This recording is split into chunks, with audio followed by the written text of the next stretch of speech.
Bill Woodrum, you in the office today? Yes, ma'am. Pittsburgh. All right. Tomorrow in Motown. I know it. Weird, I didn't make the cut list for your meetings. I'm just kidding. Neither did I, Tara. I had to inject myself into a pre-existing meeting. Well, Carrie, you can just let me know what the conversation is then. We might text you.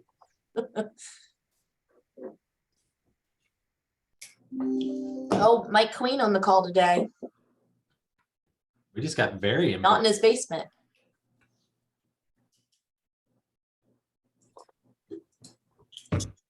Hey, everybody. Hello. Are you okay there, Mr. There. Queen? We heard you had a thing last week. Oh, yes. Well, actually, I just had to quarantine. I didn't have it. I just did my 5 days. Just when I get out of the garage, they pull me back. So, better be safe than sorry. Didn't want to get my coworkers sick. That's right.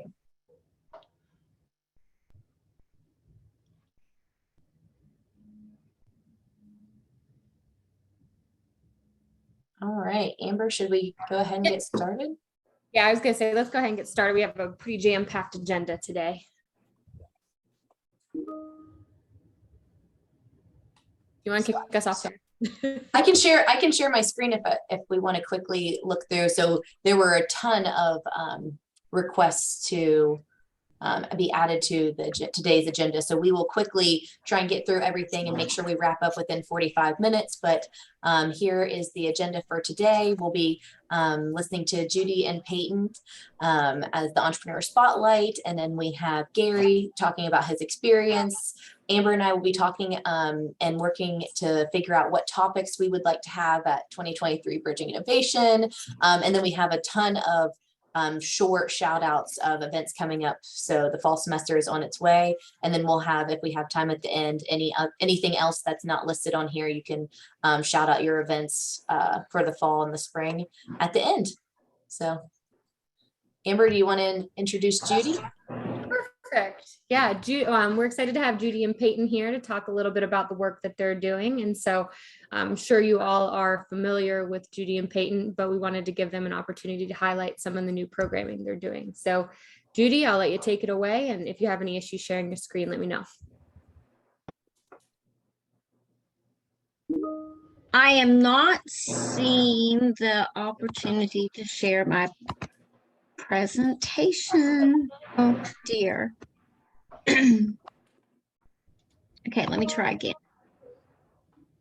You have co-host, so it should let you at the bottom select share screen. If not, I can make you host and see if that will work.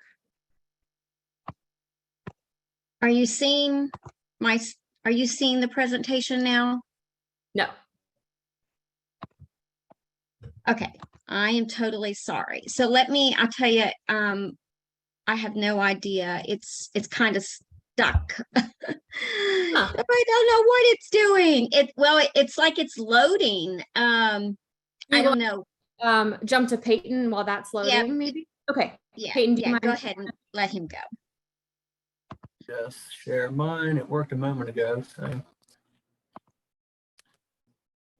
okay, can you all see that?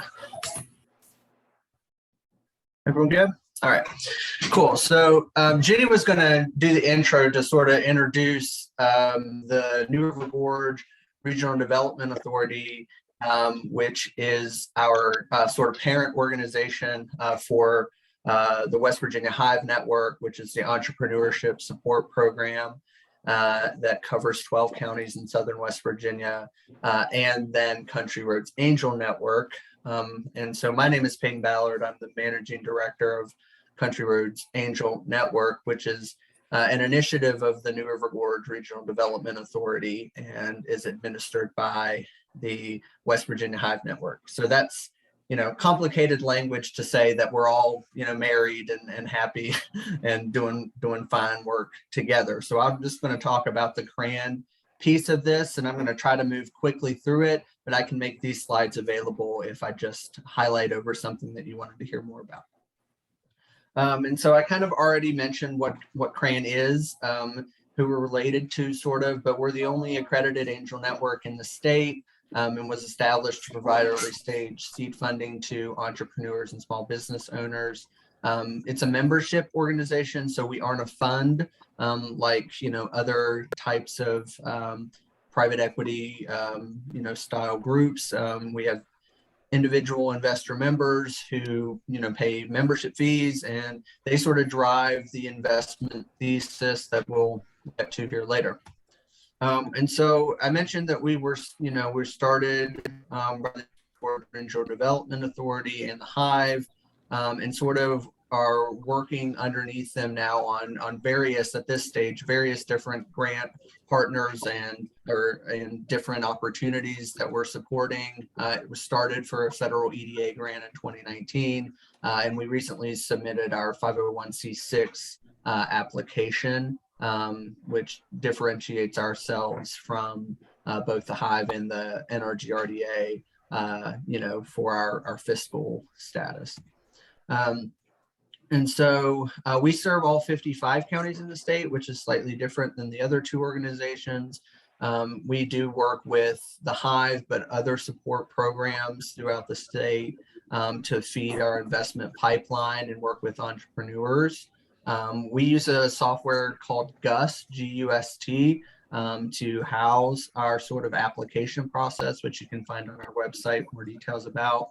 And that's sort of the first line of communication for folks. And so you can refer them directly to me. But if you want to make sure that they get in front of me and I'm able to review their materials, GUST is really the best and easiest way to do that. So we conduct quarterly investment review meetings and then special meetings as needed for opportunities, investment opportunities that maybe have a timeline that doesn't fit with our regularly scheduled meetings. And so CRAN kind of serves as a catalyzer for the other work that the NRGRDA is doing. It helps to bridge the gap from the Hive routinely works with businesses all the way through ideation to acceleration phases. And so, CRAN sort of, once they get to that growth or acceleration phase. Oh, I bet I turned it off. I bet you that's why. No, hold on one second. Sorry about that, Peyton. Go ahead. I think I muted it. Okay. So, the Hive works with them up to that point, and then there's this gap in funding that they need to grow and expand. And that's sort of where CRAN fits into the mold. And so that's with the Hive and any other, entrepreneurship support program. We're here to do that. And I can walk through, maybe in questions or offline, some of the different ways we do that. Some of that is funding, obviously, and then some of that is mentorship, connections, support, and, those types of things where we can really partner our investors in the field of study or the field of entrepreneurship that the company is in. So if that's an industry, that is marketing, or if that's an industry that's tech, typically we have someone in the group that has an expertise there.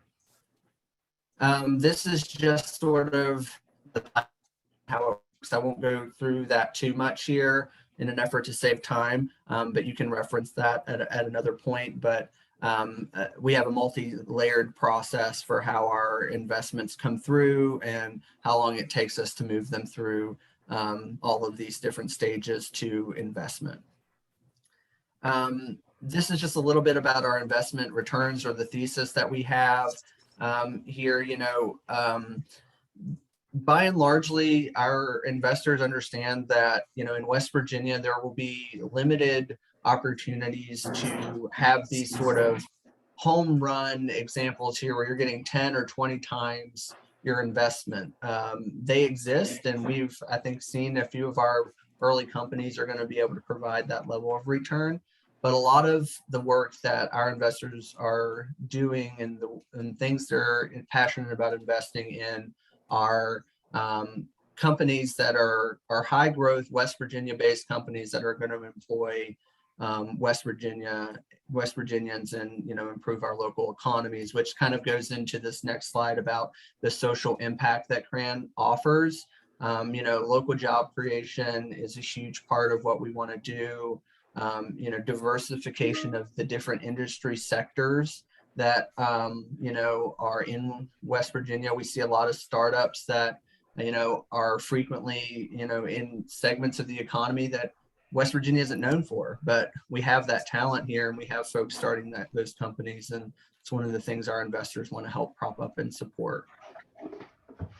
And so just a little bit of the stats on CRAN to date. We have 4 portfolio companies. We've invested $712,850 to date. And that number is, I expect to creep up towards that $1 million mark here, you know, the remaining part of the year. We've leveraged about $6 million in additional monies for our portfolio companies. And so that's through like syndicate relationships with other, you know, investment groups, and providing letters of intent and really working with the entrepreneur to help them leverage more monies from our interest. We've grown our network to supported over 30 entrepreneurs, and now our investor member network is growing as well. And we're over 30 investors there now too. And so I mentioned we're going to push our investment total number up. We have 2 companies currently in the closing phase of getting their investment. So having said that, I wanted to quickly mention that an example, you know, you may have seen in the press that we've done some other investments in Iconic Air and into Lumic, but one of our newer ones is in Cox Telecom, who's a West Virginia Hive client who we got, and Judy can correct me if I misstate, but I'm fairly certain we got from the ID on the napkin, lived in Pennsylvania, had experience in this in telecom world, but didn't know how he was going to start his own company. And he came to the Hive and wanted to move to Oak Hill, West Virginia.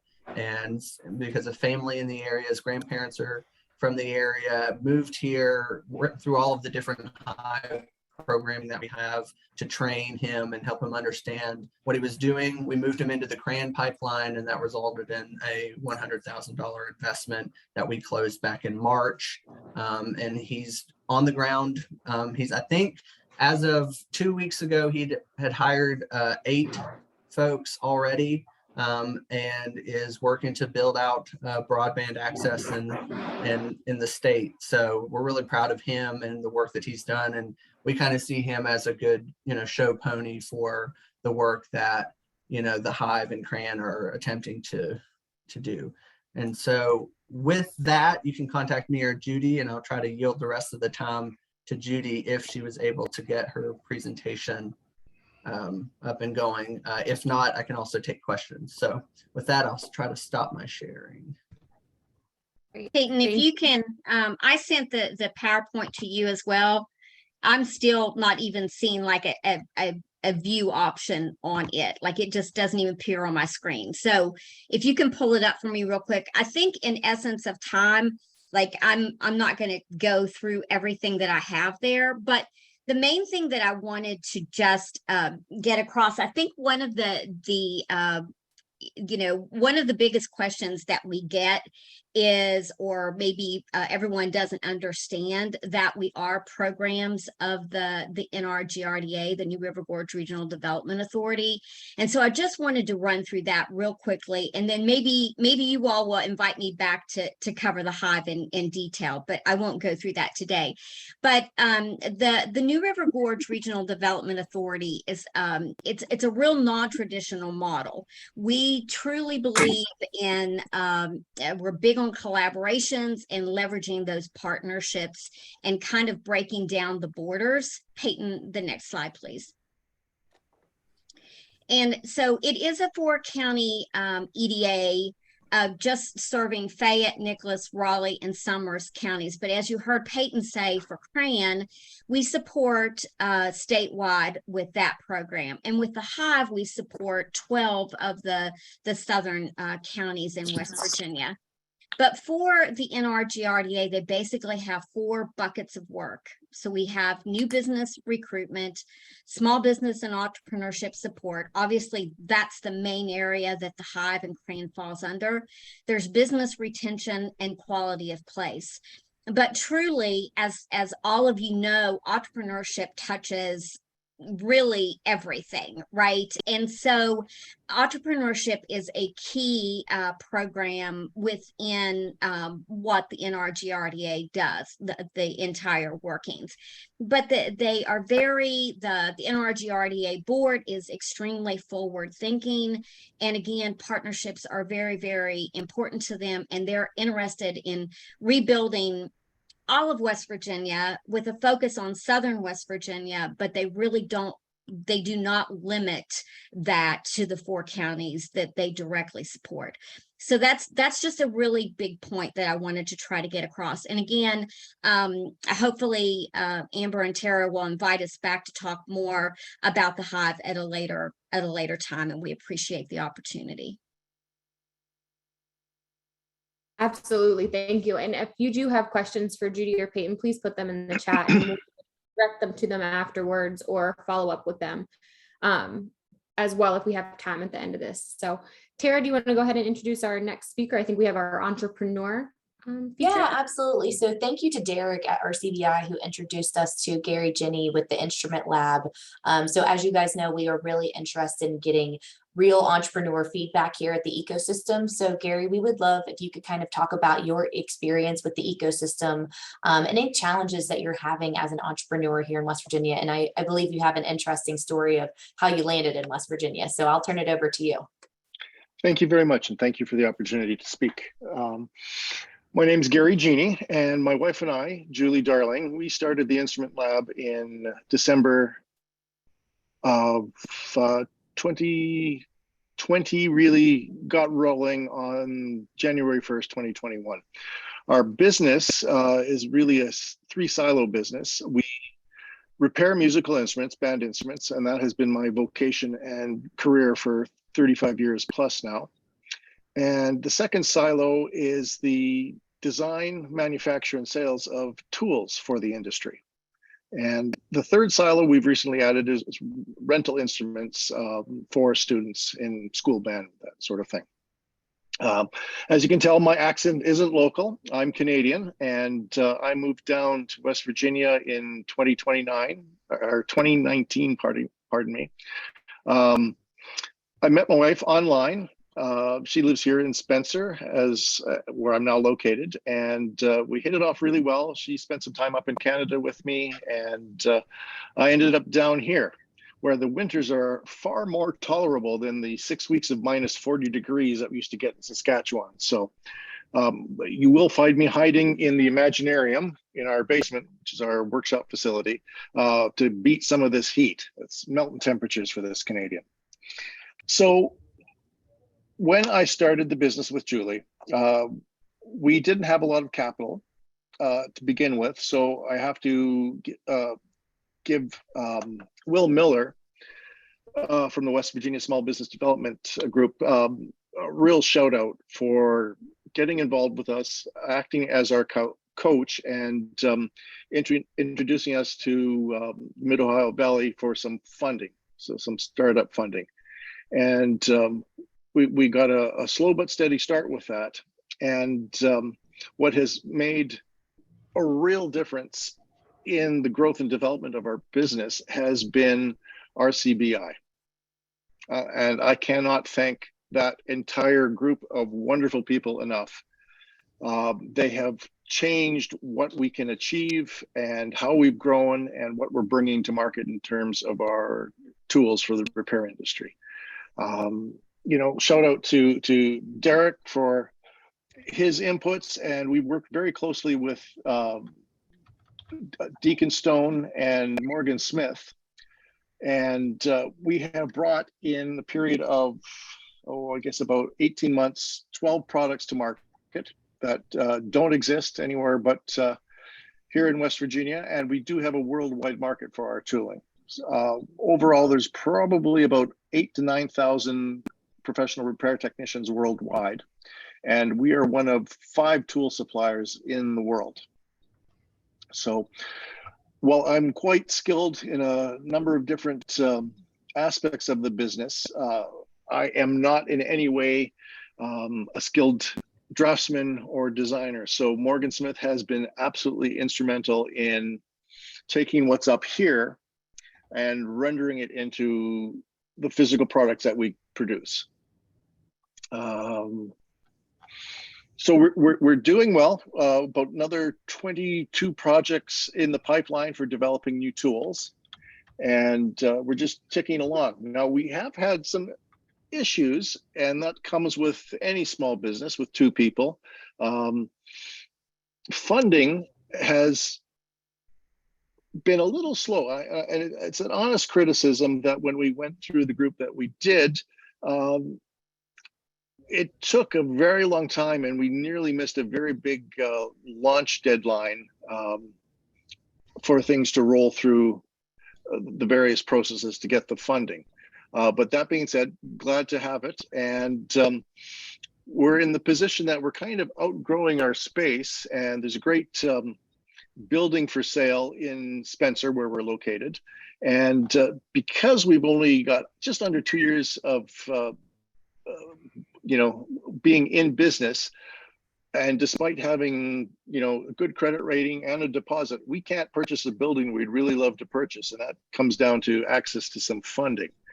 And so we'll work around it. Our operation is small, and we keep it lean. So we don't have a vast amount of inventory. Our tools are, for the most part, almost bespoke, that we build them to order.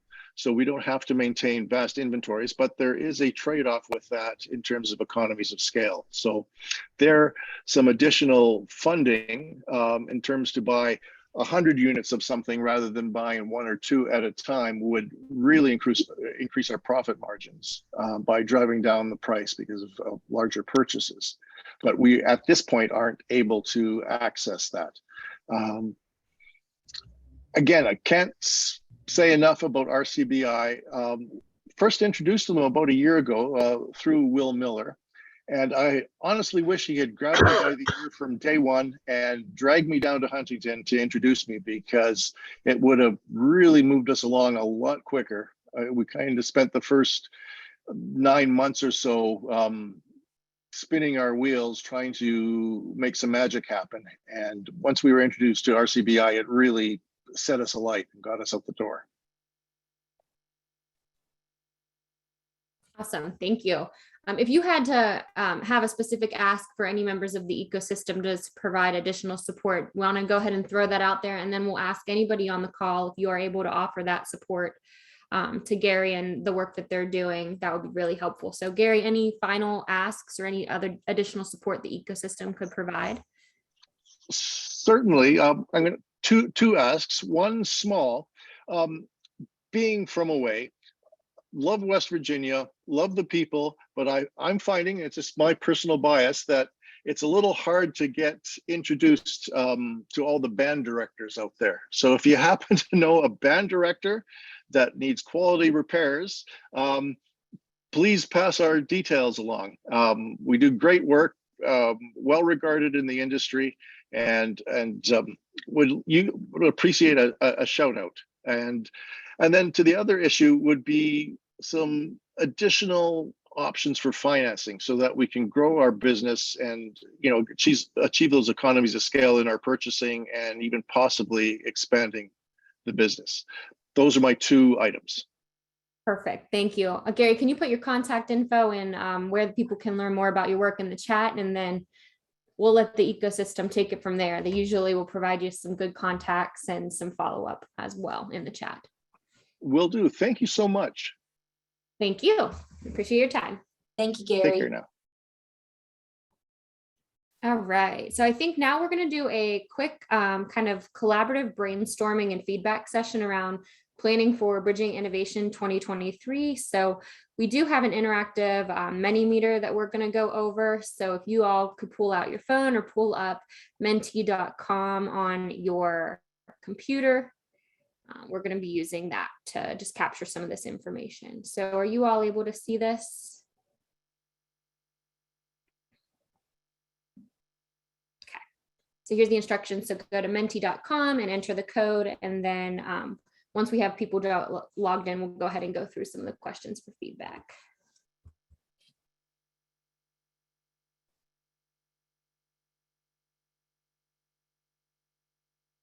I think we all know Bill and Tara did an awesome job planning last year's Bridging Innovation Week, and we want to build on that momentum with, meaningful topics, meaningful conversation, and meaningful sessions that we can introduce for 2023. So we're going to capture this. Tara and I will take a look at it, and then kind of be tentatively drafting our agenda over the next couple of months as we secure some of the space and go through some of the logistics coordination. So. All right, I'm going to go ahead and switch to the first question in the interest of time, but the login code will be at the top as well. And I have added that to the chat as well. Perfect, thank you. So our first question is, I wanted to start off a little bit easy and not do it open-ended, is what kind of sessions do you find most valuable when you're attending conferences? So you'll see keynote speakers, breakout panels, interactive workshop type events, networking opportunities, and vendor presentations. We just love your feedback in general on different types of opportunities that you'd like to see.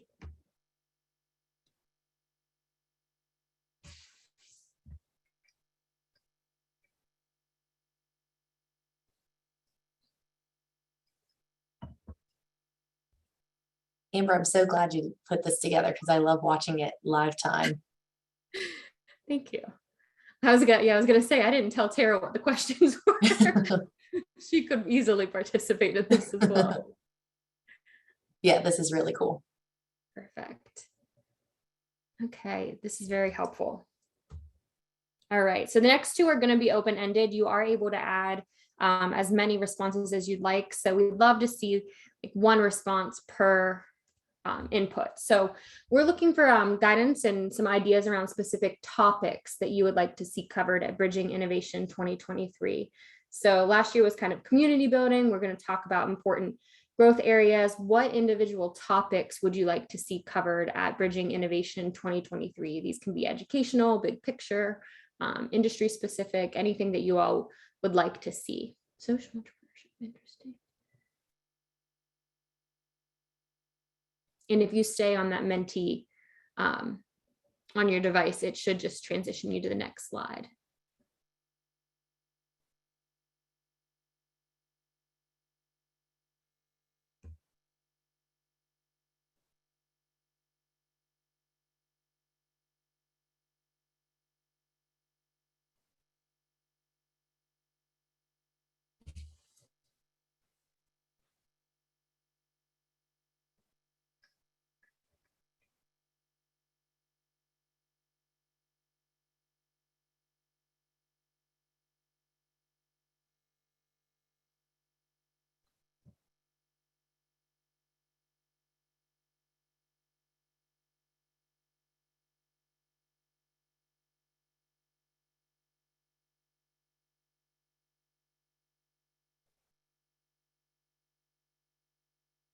See some common themes emerging.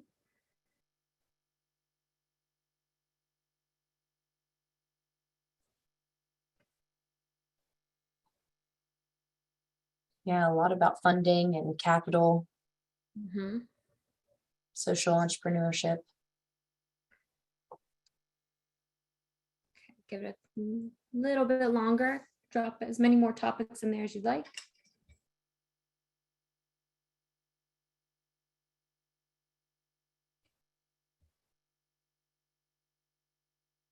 Legal issues, interesting.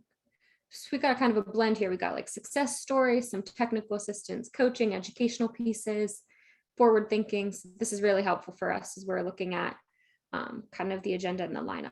Perfect. All right. If anybody, as we're going through this as well, because we are kind of a little bit of a time crunch, if you all have additional ideas afterwards, please feel free to message those to Tara and I or email those to us afterwards.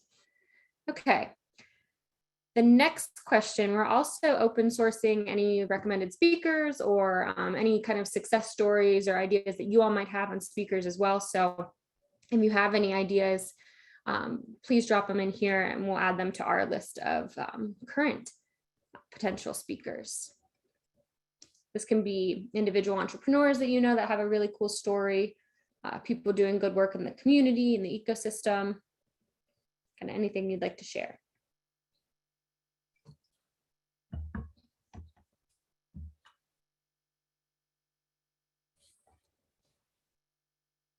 That's a neat idea.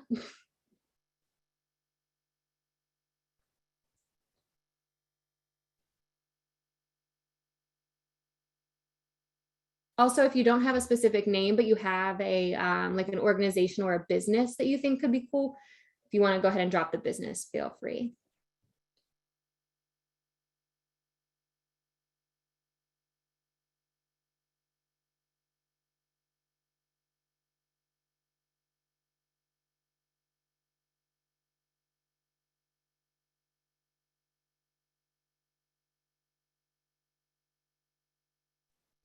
The business plan winners from past years, I would like to get a reunion together to invite all of them back. The collegiate competition has been going on 16 years.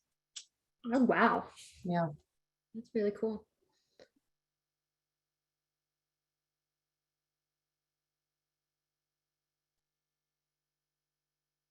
I think to the point of the previous one, we had some specific ideas around veteran entrepreneurship, social entrepreneurship. So if you all have social entrepreneurs or veteran entrepreneurs or different entrepreneurs from those perspectives, we'd love to hear recommendations so that we can kind of align that topic area.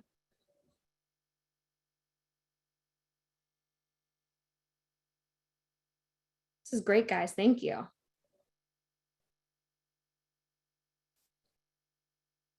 We'll give it a couple more seconds. Drop your final thoughts there.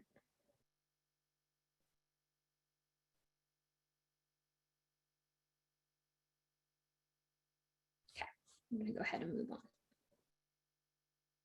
All right, and then this is just kind of, we're kind of gauging the audience. So this is a strongly disagree, agree. If you plan to attend Bridging Innovation in 2023 in person, we'd love to kind of get a feel for that. And if you're interested in hosting an event, we'd love to get a feel for that.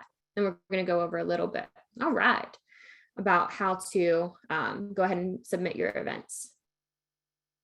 Great.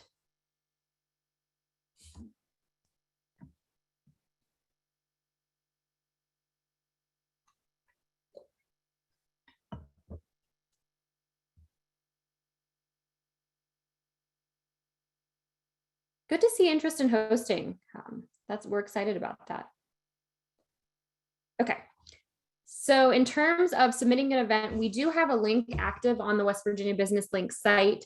It is for a SurveyMonkey form to capture information. So we're asking you to identify a point of contact for the event, hosting organization information like website, providing event description and logistics. So basically a brief description, title, the date, time, location, etc. We do ask you to identify potential target audience. So if it's more geared towards prospective entrepreneurs or if it's for ecosystem members, we'd like to know in general what the target audience might be. So when we're promoting it, that we can provide that information on the front end, if it's a paid or a free event, etc. So once you have all that together, you simply just submit that event submission form via West Virginia Business Link. We can drop a link to that in the chat. But if you do have questions about kind of aligning with the schedule and anything regarding the actual plan for the week, you can contact Tara and I.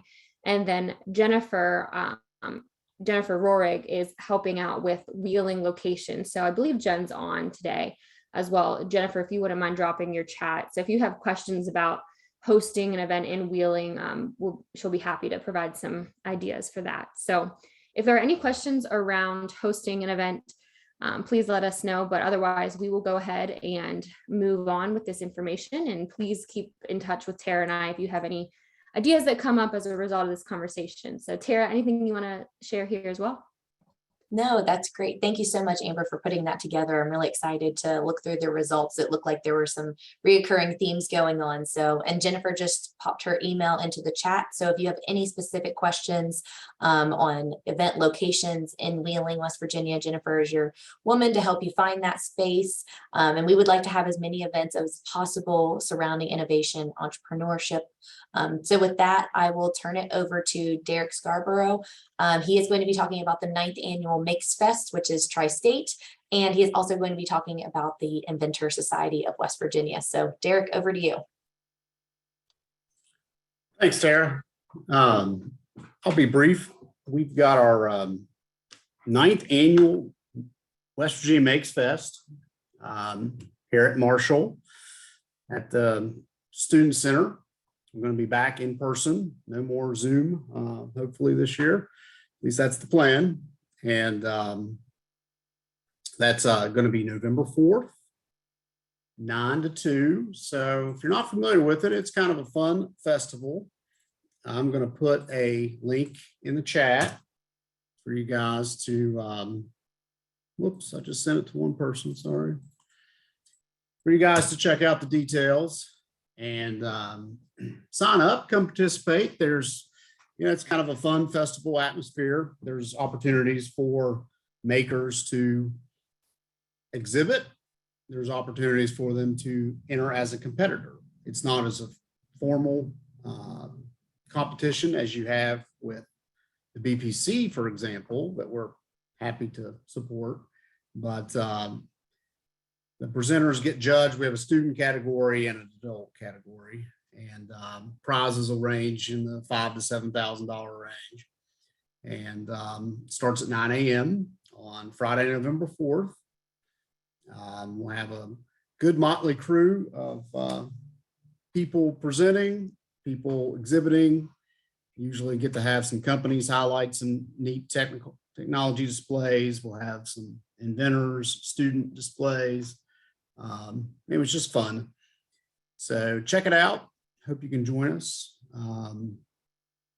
The other thing Tara asked me to update you all on is the West Virginia Inventor Society. And that's an independent group, but one that RCBI is helping to facilitate. They've had 2 meetings so far, both in Charleston, one at the Tech Park, the second one at University of Charleston.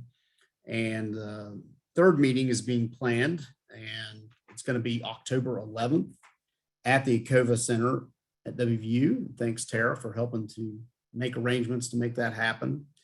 It's going to be pretty much an afternoon agenda, starting about 2 o'clock with this call, and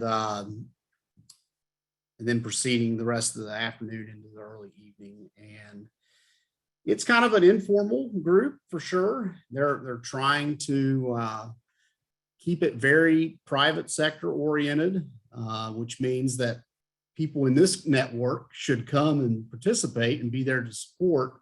But they really like to have the interaction between various inventors, entrepreneurs, small businesses. They like to have a few success story examples to present. So we'll probably highlight a couple of the business plan competitors from that part of the state that won last year, the ones that are pretty successful moving on with their projects and turning them into companies, right? But everybody's invited, everybody's welcome. There's no fees or anything yet. They are talking about starting a kind of a membership model with some kind of low annual dues in the $25 range or something. And moving forward, looking to kind of get into this pace where they have a meeting in Charleston and they go to a different part of the state and kind of rotate around. So we've got some folks in the Eastern Panhandle who have offered to host the next one. And of course, it's really up to the inventors where they want to go. But the last 2 meetings, we've had about 35 people, not counting, again, folks like us who are there to be in a support role, but about 35 inventors participating. So we hope that they'll be able to work together, collaborate, partner on projects, maybe. Certainly get access to the ecosystem and our services together. But it's very organic, and we're just trying to help facilitate by helping arrange for meeting space, hosts, event promotion, use online registration tools and things like that, help them get some publicity. So they'll take all the help they can get, and we'll definitely be promoting opportunities for them to participate in our Makes Fest at RCBI, but also the business plan competition for the community level competitors. So that's that in a nutshell. We'll be sending out some information on all three of those events together, and hope you all can start. Yeah, thank you, Derek, for bringing that to our attention. We're happy to host in the new Reynolds Hall in October. So thank you again for your collaboration on that. Thank you. Perfect. We have Dr. Carrie White and Jerry Wood up next to talk about a veteran arts entrepreneurship pitch competition. So Carrie and Jerry, you want to take it away? Sure. I'll start us off, and then Jerry, you can jump in at any time. And Jerry, I'm glad to see you and not just your hat. So that's nice. So as part of Bridging Innovation, we're going to have two pitch competitions. The second day, the Tuesday, April 18th. The first is going to be our arts entrepreneurship pitch competition, and the second is our veterans entrepreneurship pitch competition. So I just want to let everybody on this call know, reach out to your artists and your veterans who may have businesses or business ideas who want to pitch in the competition on April 18th. Both competitions will be held in Towngate Theater in Wheeling during the Bridging Innovation Week. And it's open to any of the arts is open to anybody who has any type of artistic talent that they would like to showcase. Veterans is open to veterans and their families. And Jerry, I'll pass it to you if you want to add a little bit more about that. Yeah, thanks, Carrie. That's correct. Good point to make there, that this isn't just for veterans, it's for current serving military and their spouses and immediate family members. So we'd encourage everyone to reach out to those in the community that you may know that have that interest. Also, I think it may be beneficial that we look at those businesses that have already started that need a leg up and some assistance along that front, not just those budding entrepreneurs who have that idea that are just in the startup mode. But yeah, this is a build on what we did last year at Bridging Innovation, where we hosted a reception at the generosity of Huntington Banks. And we found that to be a success that really spurred some interest, not only here in the state, but with some support outside of the state within the veteran community. So we think this is a great opportunity to really bring our veteran and military community to the forefront within the entrepreneurial ecosystem, and excited to have everyone's support to make that happen. So thanks, Carrie and Tara and the entire team. Yeah, and the other thing is, if you know someone or you are someone who would like to pitch in either of these competitions, we won't have the application ready quite yet, but we would like to start working with you sooner than later. So we want to help you form your business model, help you form your pitch for the competition, really help you practice through all of that.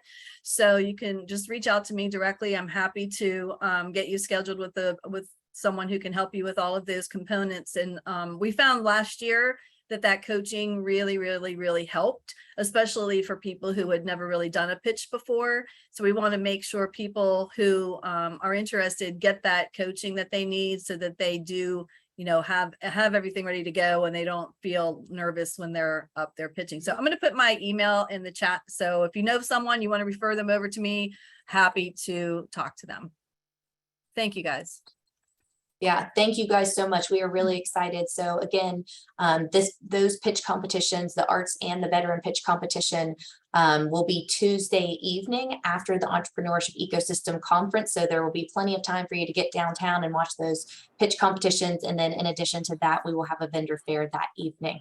So on to the next one, Carol Howerton. She will be talking about Cnc Boot Camp. So Carol, over to you.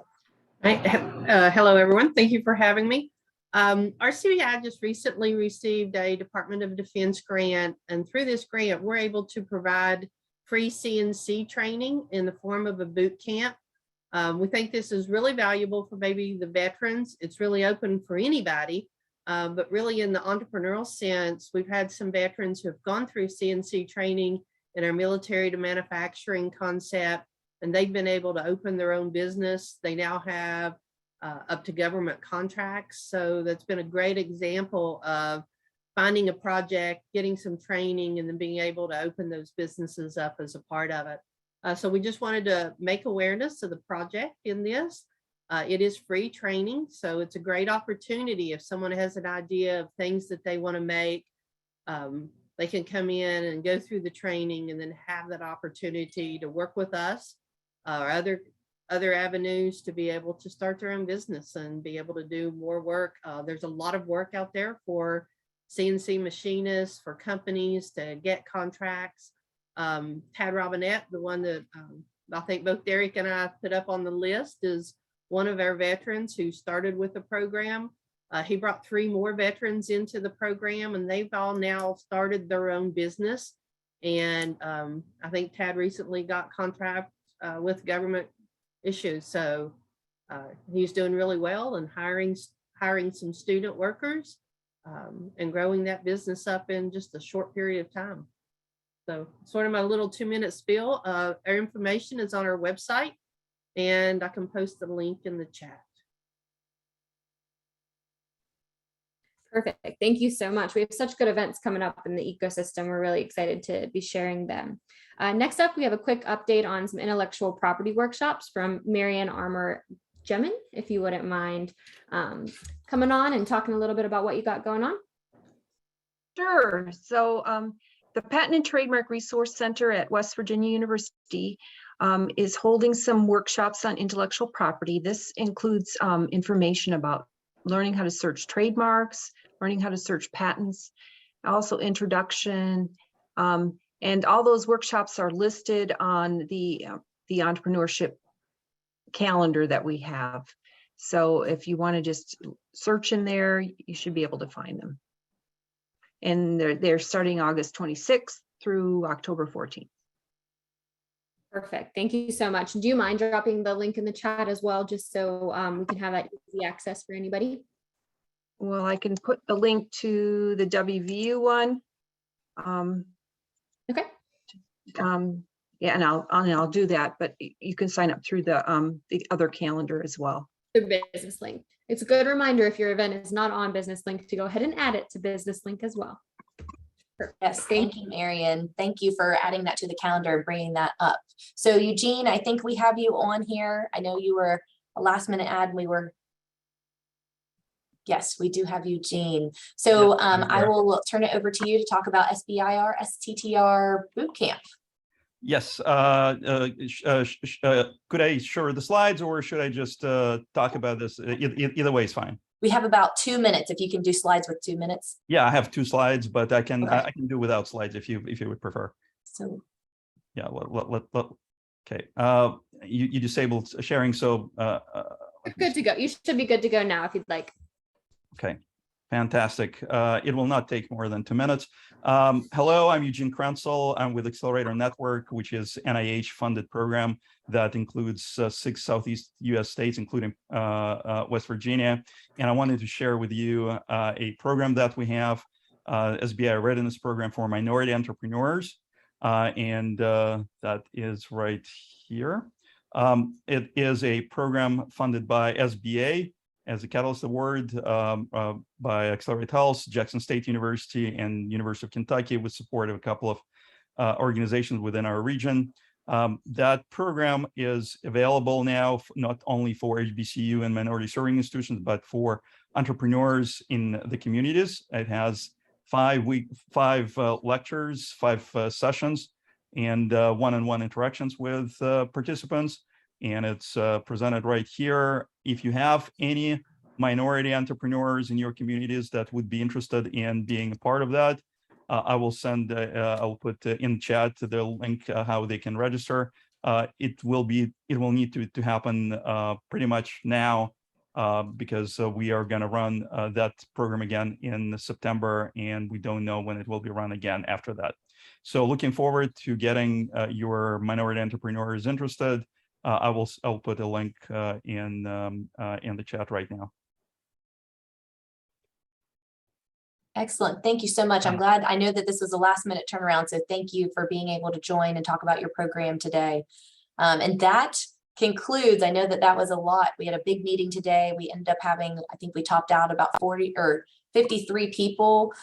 We had a bunch of speakers, so we are going to turn it over to any member updates or events that were not already spoken about. Feel free to drop them in the chat or unmute yourself. I know that we are past time, but if anyone wants to stay on and listen, we would appreciate it.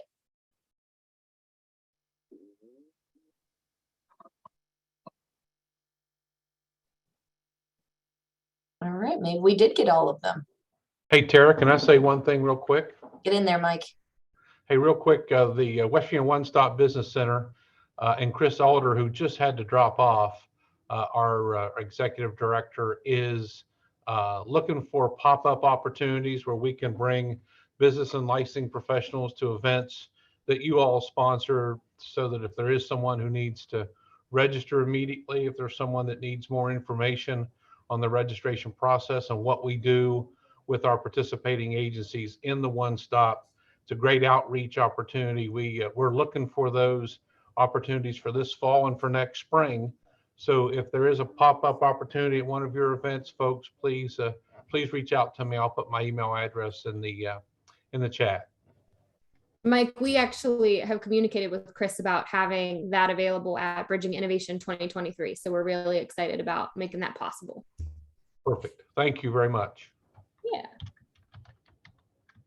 All right, and while we had Mike's talking here, I see Ben Queen is on here. Ben, thank you for your continued support of the entrepreneurship ecosystem. We appreciate you. You guys are doing great. Love to hear it. All right, well, if there are no other comments or events going on, I see some stuff really going on in the chat here. We appreciate you guys being engaged in the ecosystem. Again, we want to remind you to put all of your events in Business Link. That is the place where everyone goes to find those events regarding innovation, entrepreneurship from across the state. And if you have anything that you would like to talk about in September, please email Amber or I. We are very excited. We're ramping up for the fall semester here. So with that, we will close it down and say thank you. Bye, everyone. Thanks, Tara. Bye, thanks.